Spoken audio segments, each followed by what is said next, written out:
कसम से ये मैंने नहीं किया, अल्लाह की कसम मैं तुम्हारा बुरा नहीं चाहती थी। और इस तरह के बहुत से जुमले हम अक्सर इस्तेमाल करते हैं जिनमें हम अल्लाह की कसम खाते हैं। ये कसम क्या है, क्यों उठाई जाती है और कब खाई जाती है, और आखिर कुरान पाक में अल्लाह ताला ने कस्में क्यों खाई?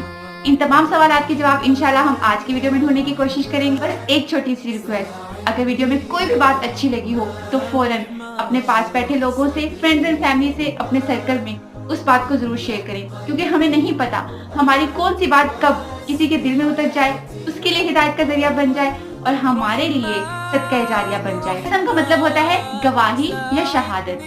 हमारी अपनी नॉर्मल जिंदगी में हम कसम तब खाते हैं जब हमें गुस्सा आया हुआ हो, जब हमारी बात को कोई संजीदा ना ले रहा हो, और अदालत वगैरह में जब हमने किसी चीज की कोई गवाही या शहादत देनी हो तो कसम नॉर्मली खाई जाती है। कसम हमेशा किसी अजीम हस्ती की खाई जाती है। जैसे हम ये कभी नहीं कहते कि